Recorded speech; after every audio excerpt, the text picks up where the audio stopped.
दोस्तों, Nobel institute के इस यूट्यूब चैनल पे आप सभी का स्वागत है। चैप्टर वाइज एमसीक्यूज की सीरीज में आज वापस अपन लेके आए हैं अपनी अगली कक्षा पार्ट 7, जिसमें आपके सब्जेक्टिव थ्योरी को एमसीक्यूज में कन्वर्ट करके और एग्जाम के हिसाब से जो इम्पोर्टेंट क्वेश्चंस हैं उनको हम आपके सामने लेके आए हैं। तो दोस्तों, क्लास शुरू करने से पहले एक बार पुनः आप सभी से कहना चाहेंगे कि अगर अभी तक आप लोगों ने चैनल को सब्सक्राइब नहीं किया है तो प्लीज़ चैनल को सब्सक्राइब कीजिए। वीडियो अगर आपको पसंद आता है तो लाइक और शेयर करना बिल्कुल भी ना भूलें। दोस्तों, ज़्यादा से ज़्यादा इसको शेयर कीजिए ताकि ज़्यादा से ज़्यादा लोगों तक ये पहुँचे। तो आज की कक्षा का पहला क्वेश्चन अपना है, फायर बकेट की क्षमता कितनी होती है। दोस्तों, पूछा गया है कि फायर बकेट की क्षमता कितनी होती है। ऑप्शन में अपन को दिया गया है 9 लीटर, 2 गैलन, ए व ब दोनों या इनमें से कोई नहीं। तो दोस्तों, जल्दी से अपन को इसका आंसर की गेस करना है। तो दोस्तों, इसका अपना आंसर होगा ए व ब दोनों।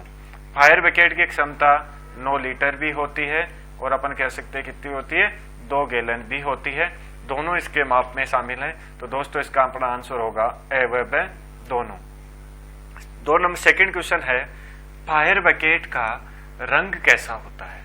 अभी बात की थी क्षमता की, अब पूछ रहे हैं रंग कैसा होता है।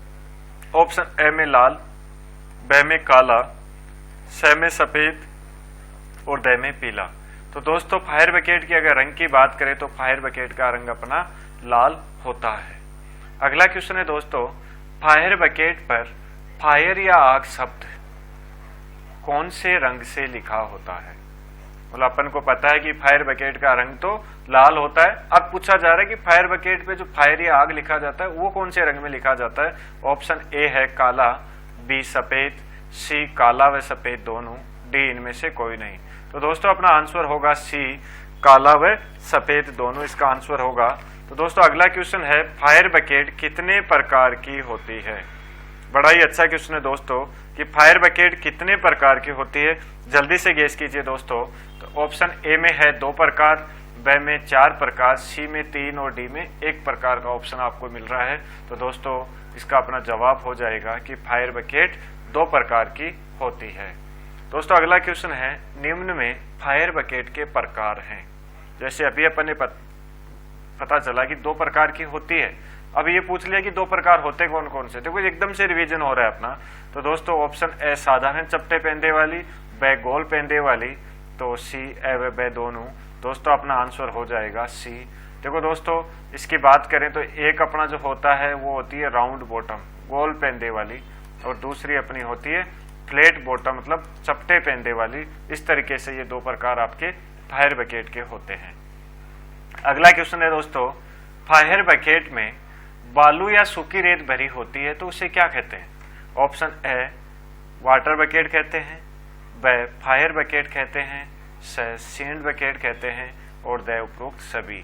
तो दोस्तों, इसमें आपका आंसर होगा, अगर पानी से भरी हुई है तो वाटर बकेट होता, लेकिन ये मिट्टी से भरी हुई की बात कर रहा है तो सैंड बकेट इसका अपना आंसर हो जाएगा। अगर ये पानी से भरी हुई होती तो क्या बोलते, इसको वाटर बकेट बोलते। दोस्तों, अगला क्वेश्चन है दोस्तों, फायर बकेट की बॉडी की मोटाई कितनी होती है। मतलब थिकनेस ऑफ बॉडी पूछ रहा है। क्या पूछ रहा है दोस्तों, थिकनेस ऑफ बॉडी की बात हो रही है कि वो कितनी होती है। ऑप्शन ए में अपने आ रहा है 1 mm, बी में आ रहा है 2 mm, सी में 1.5 mm और डी में 2.5 mm। दोस्तों, जल्दी से इसका आंसर गेस कीजिए। बड़ा अच्छा क्वेश्चन है दोस्तों।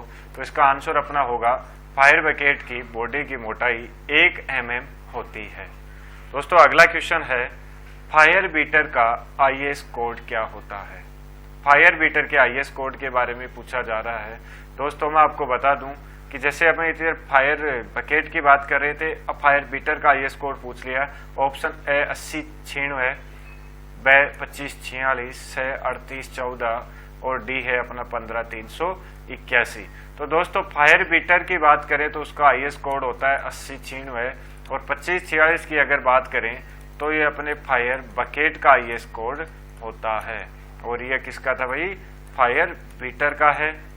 ध्यान रखना दोस्तों, आईएस कोड की सीरीज में भी ये आते हैं। फायर बीटर का 8096 और फायर बकेट का 2546। अगला क्वेश्चन है, एजबेस्टस ब्लैंकेट द्वारा आग को कौन से मेथड से बुझाया जाता है। मतलब जो आपकी एस्बेस्टस ब्लैंकेट होती है उससे आग को कौन से मेथड से बुझाया जाता है? ए स्टारवेशन मेथड, ब स्मूथरिंग मेथड, स कूलिंग मेथड और द है अपना बीटिंग मेथड। जल्दी से दोस्तों सोचिए, बड़ा अच्छा क्वेश्चन है दोस्तों। तो दोस्तों एस्बेस्टस ब्लैंकेट द्वारा स्मूथरिंग मेथड से आग को बुझाया जाता है। दोस्तों इसमें क्या होता है, मान लीजिए इस जगह पे आग लगी हुई है तो इस ब्लैंकेट से इस एरिया को क्या कवर किया जाएगा, ढक दिया जाएगा। तो ढकने से अपन को पता है क्या नहीं मिलेगा, ऑक्सीजन की सप्लाई नहीं होगी, तो दम घुटेगा। तो कौन सा मेथड हो जाएगा? स्मूथरिंग मेथड इसके अंदर काम करेगा। अगला क्वेश्चन है, एस्बेस्टस ब्लैंकेट का आकार क्या होता है? मतलब साइज के बारे में पूछा जा रहा है। 6.6 feet, sorry 6 by 6 feet, 3 by 3 feet या 4 बाई 4 फीट या उपरोक्त सभी।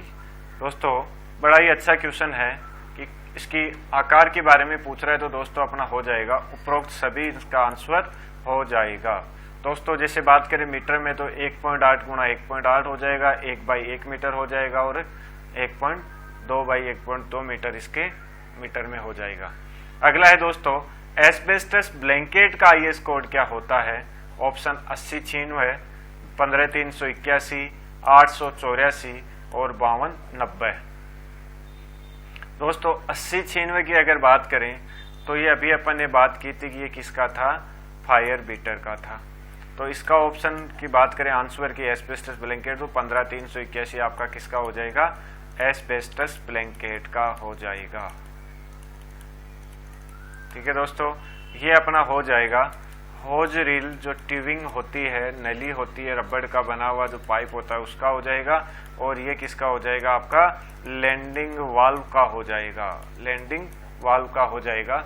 इस तरीके से दोस्तों ये आपके आईएस कोड होंगे। इस क्वेश्चन का अपना एस्बेस्टस ब्लैंकेट की बात करें तो 20 का सही आंसर होगा। अगला क्वेश्चन है, वाहन की जलापूर्ति से आग बुझाने का उपकरण है। दोस्तों पूछा जा रहा है कि वाहन की जलापूर्ति से आग बुझाने का उपकरण। ऑप्शन ए फायर बीटर, वह अपना स्ट्रप पंप, सी होगा होज रील और डी है उपरोक्त सभी। जल्दी से दोस्तों आंसर गेस कीजिए, बड़ा अच्छा क्वेश्चन है। इसका क्या आंसर हो सकता है? तो दोस्तों इसका आंसर अपना होगा होज रील, इसका आंसर सही आंसर होगा। अगला क्वेश्चन है, होज रील पाइप की लंबाई होती है। दोस्तों ये जो क्वेश्चन है ये अभी 2016 फायरमैन एग्जाम में पूछा गया है। भाई 2016 फायरमैन एग्जाम में पूछा हुआ क्वेश्चन है कि होज रील पाइप की लंबाई होती है। ऑप्शन ए 36 मीटर, ब 20 मीटर, स 15 मीटर और द 26 मीटर। दोस्तों इसका आंसर है 36 मीटर। वैसे देखें तो देखो 30 से 60 मीटर, क्या 30 से 60 मीटर लंबाई होती है होज रील पाइप की। ठीक है दोस्तों, और इस ऑप्शन के अकॉर्डिंग बात करें तो 36 मीटर इसका आंसर होगा। दोस्तों आगे है, होज रील का व्यास क्या होता है? मतलब क्या पूछ रहे भाई? व्यास पूछ रहा है। व्यास का मतलब इंग्लिश में क्या कहेंगे? क्या पूछ रहा है? डायमीटर पूछ रहा है आपको। तो डायमीटर की बात करते हैं तो ए ऑप्शन में है 20 mm, बी में है 3/4 इंच, सी में है 10 mm और डी में है ए व ब दोनों। दोस्तों इसका सही आंसर अपना होगा डी होगा, क्योंकि 20 mm भी होता है और 3/4 इंच दोनों इसके डायमीटर के हैं, डायमीटर ही हैं, केवल mm और इंच में इसको अलग अलग किया गया है। अगला क्वेश्चन है दोस्तों 15 नंबर का क्वेश्चन है, अग्निशमन सेवा में पानी को एक जगह से दूसरी जगह तक ले जाने के लिए किसका उपयोग किया जाता है? बड़ा अच्छा क्वेश्चन है दोस्तों कि अग्निशमन सेवा में पानी को एक जगह से दूसरी जगह पर ले जाने के लिए किसका उपयोग करते हैं? ए में है होज, ऑप्शन बी में लेडर, सी में हाइड्रेंट और डी में उपरोक्त सभी। बड़ा अच्छा क्वेश्चन है दोस्तों। तो इसका आंसर अपना होगा होज होगा। होज क्या होता है? एक पाइप होता है दोस्तों इस तरीके का, जिसमें क्या होता है दोनों तरफ कपलिंग्स लगी होती है, एक तरफ मेल कपलिंग होती है, दूसरी तरफ फीमेल कपलिंग होती है। अगला क्वेश्चन है दोस्तों, होज के प्रकार हैं। होज के प्रकार कौन सा है? तो दोस्तों ए में है डिलीवरी होज, बी है आपका सक्शन होज, सी ए व ब दोनों और डी इनमें से कोई नहीं। तो दोस्तों इसका अपना आंसर क्या हो जाएगा? सी हो जाएगा, ए व ब दोनों होते हैं क्या? होज के प्रकार। दोस्तों अगला क्वेश्चन है, वह होज पाइप जिसका प्रयोग पंप या मशीन से अग्निस्थल तक जल पहुंचाने के लिए किया जाता है वो कहलाता है। ऑप्शन ए है, क्या पूछ रहा है दोस्तों? वापस देखो, पंप या मशीन से कहां तक पहुंचाना है जल को? अग्निस्थल तक पहुंचाना है। तो दोस्तों ऑप्शन ए डिलीवरी होज, ब सक्शन होज, से होजरील होज दे उपरोक्त सभी। तो दोस्तों इसका अपना आंसर होगा डिलीवरी होज। अगला क्वेश्चन है, जल स्रोत से पानी को पंप तक लाने के लिए, जल स्रोत से पानी को पंप तक लाने के लिए कौन से होज का प्रयोग किया जाता है? पीछे वाले क्वेश्चन में क्या पूछा गया था कि पंप से अग्निस्थल तक, पीछे वाले क्वेश्चन में पूछा गया था पंप से अग्निस्थल तक, और इसमें क्या पूछ लिया कि ये जो जल का स्रोत है, जल के स्रोत से ये आपका पंप है तो पंप के यहां तक, और पहले वाले में यहां से अग्निस्थल तक के बारे में पूछ लिया गया था। तो दोस्तों ऑप्शन में सेम ऑप्शन है, तो आंसर आपका होगा बेस सक्शन होज। देखो दोस्तों ये पूरी संरचना थोड़ी सी मैं आपको बता दूं कि ये अपना कोई जल का स्रोत है, यहां से पानी पंप तक आता है और पंप से पानी कहाँ जाता है? अग्निस्थल तक जाता है। तो ये जो पाइप होता है, कुंडलीदार पाइप होता है, ये क्या कहलाता है? आपका सक्शन होज कहलाता है। और ये जो पंप से आगे जब अग्निस्थल तक जो जाता है, ये आपका होता है डिलीवरी होज कहलाता है, डिलीवरी होज कहलाता है। तो ये अपन को अच्छे से पता होना चाहिए। अगला क्वेश्चन है दोस्तों, डिलीवरी होज के प्रकार कौन, डिलीवरी होज का प्रकार कौन सा है उसके बारे में पूछ रहा है। तो ए है canvas hose, B rubber line hose, C है रेनफोर्स रबर लाइन होज, जिसको अपन क्या बोलते हैं भाई? RRL होज भी बोलते हैं, और डी है आपका उपरोक्त सभी। तो दोस्तों डिलीवरी होज के प्रकारों के बारे में पूछा गया है, तो ये सारे ही क्या है? तीनों ही डिलीवरी होज के प्रकार हैं। तो अपना ऑप्शन सही हो जाएगा उपरोक्त सभी। अगला क्वेश्चन है दोस्तों, निम्न में परकोलेटिंग होज का उदाहरण है, निम्न में परकोलेटिंग होज का उदाहरण है। Option A canvas hose, B rubber line hose, C RRL होज, और द आपका उपरोक्त सभी। दोस्तों सबसे पहले तो अपन को ये पता होना चाहिए परकोलेटिंग का क्या मतलब होता है। तो दोस्तों इसके आंसर की तो बात करो तो मैं आपको बता दूं, इसका आंसर होगा कैनवास होज। परकोलेटिंग का मतलब क्या होता है? ऐसा होज जिसमें से क्या हो? ऐसा होज जिसमें से पानी रिश्ता हो, पानी रिश्ता हो, पानी बाहर निकलता हो, वो क्या होता है? परकोलेटिंग होज होता है। तो आपका कैनवास होज क्या कहलाता है? परकोलेटिंग होज कहलाता है। अगला क्वेश्चन दोस्तों, निम्न में परकोलेट नॉन परकोलेटिंग होज के बारे में पूछ रहा है। किसके बारे में? नॉन परकोलेटिंग होज का उदाहरण है ऑप्शन ए कैनवास होज। तो अपन को बताइए, अभी अपन ने पढ़ लिया कि कैनवास क्या होता है? परकोलेटिंग होज होता है। बे rubber line hose, C RRL होज, और द बे व से दोनों। तो दोस्तों अपना इसका सही आंसर होगा बे व से दोनों, क्योंकि रबर लाइन होज और RRL होज दोनों क्या होते हैं? नॉन परकोलेटिंग होज होते हैं, क्योंकि इनमें अस्तर लगा हुआ होता है, और अस्तर लगा होने की वजह से क्या नहीं होता? पानी रिश्ता नहीं। अगला क्वेश्चन है, किस प्रकार के होज में, दोस्तों ये गलती से हो गया, इसकी जो होज समझिए, किस प्रकार के होज में अस्तर नहीं लगाया जाता है? Option A canvas hose, B rubber line hose, C RRL होज, और बे व से दोनों। जल्दी से दोस्तों बताइए, अभी अपन ने चर्चा भी की थी पिछले क्वेश्चंस में। तो दोस्तों इसका आंसर अपना होगा ए कैनवास होज, इसका सही आंसर होगा। अगला क्वेश्चन है, कैनवास होज के निर्माण में धागों के सेट एक दूसरे को कितनी डिग्री पे काटते हैं? दोस्तों इसमें क्या पूछा गया कि जैसे इस तरीके से आपके होज के धागे होते हैं, एक धागा अपना इस तरीके से चलता है, गोलाई में चलता है, तो ये पूछ रहे हैं कि ये जो धागे आपस में जब मिलते हैं तो ये कितने डिग्री के कोण पे काटते हैं, इसके बारे में पूछा जा रहा है। तो दोस्तों ऑप्शन ए 90 डिग्री, बे आपका 120 डिग्री, से 85 डिग्री, और द 75 डिग्री। जल्दी से दोस्तों सही आंसर गेस करना है। तो इसका सही आंसर होगा मतलब 90 डिग्री। अपन ये कह सकते हैं कि इस पे समकोण पे ये क्या करते हैं? एक दूसरे को काटते हैं। दोस्तों अगला क्वेश्चन, कैनवास होज में लंबाई की दिशा में जाने वाले धागे को क्या कहा जाता है? जैसे अभी अपन ने बात की ना कि इस तरीके से क्या होता है, एक लंबाई में जाता है और एक गोलाई में जाता है। तो यहाँ पे क्या पूछा जा रहा है कि जो लंबाई में जाने वाला, ये लंबाई में जाने वाला जो अपना धागा है उसको अपन क्या कहेंगे? में जाने वाले को अपन बोलते हैं ताना बोलते हैं। क्या बोलते हैं? ताना बोलते हैं इसको। और दोस्तों आगे वाले की बात करें तो गोलाई में जाने वाले को क्या बोलेंगे अपन? भरनी बोलते हैं। क्या बोलने? भरनी। जो ये था लंबाई में जाने वाला और ये है गोलाई में जाने वाला, इसको ताना या वाप बोलते हैं, इसको भरनी या व्यप्त बोला जाता है।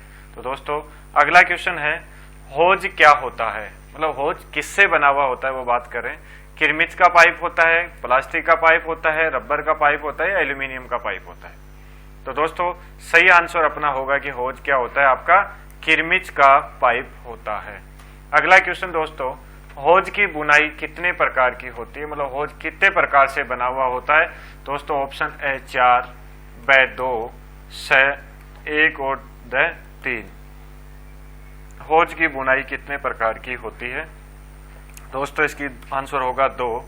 एक होती है सादी और एक होती है आपकी टिल। क्या होती है? टिल। सादी या टिल, दो प्रकार से क्या होती है अपनी होज की बनावट होती है, बनाया जाता है। दोस्तों सादी और टिल दो तरीके से, जिसको अपन टिल को क्या कह सकते हैं? डबल भी बोला जाता है। क्या बोला जाता है? डबल भी बोला जाता है। अगला क्वेश्चन है, कैनवास होज में बढ़नी धागों का क्या महत्व है? कैनवास होज में बढ़नी धागे, तो देखो बढ़नी धागे कौन से थे? जो ऊपर से नीचे की ओर जा रहे थे वो कौन से थे? आपके ये बढ़नी धागे थे। तो ये पूछा जा रहा है कि ये धागों का महत्व क्या है? ऑप्शन ए होज को टिकाऊ बनाना, ब होज को फटने से बचाना, स होज को पिचकने से बचाना और द उपरोक्त सभी। क्या होगा दोस्तों इसका आंसर? तो दोस्तों इसका आंसर अपना होता है होज को फटने से बचाना। क्या होता है? होज को फटने से बचाना इसका आंसर होता है। दोस्तों देखो अगर बात करें ये जो सीधे धागे जा रहे हैं आपके, जो ताना है जिसको अपन बोलते हैं, इसका क्या काम होता है? तो ये होज में क्या लाता है? ये होज में टिकाऊपन लेके आते हैं। क्या लेके आते हैं? होज में टिकाऊपन लेके आता है। और जो पहले वाले की बात करें तो वो होज में क्या लेके आता है? वो होज को फटने से बचाता है। कौन? बढ़नी वाले धागे होते हैं वो होज को फटने से बचाते हैं। तो दोस्तों अगला क्वेश्चन है, कैनवास होज बने होते हैं। कैनवास होज किसके बने होते हैं? ऑप्शन ए हेम, ब रेमी, स जूट और कृत्रिम रेशे, द उपरोक्त सभी। पूछा जा रहा है कैनवास होज किससे बने हुए होते हैं? तो दोस्तों इसका अपना आंसर होगा उपरोक्त सभी। कैनवास होज किससे बने होते हैं? हेम्प, रेमी, जूट और कृत्रिम रेशों से बने हुए होते हैं। अगला क्वेश्चन है दोस्तों, barrel, plunger, piston valve, foot valve, nozzle आदि किसके भाग हैं? दोस्तों पीछे जो कल अपना टेस्ट हुआ था, साप्ताहिक टेस्ट, उसमें भी ये क्वेश्चन आया था। तो दोस्तों ऑप्शन है स्ट्रप पंप, ब एस्बेस्टस ब्लैंकेट, स फायर बीटर और द अपना फायर बकेट। जल्दी से दोस्तों गेस कीजिए इसका आंसर क्या होगा?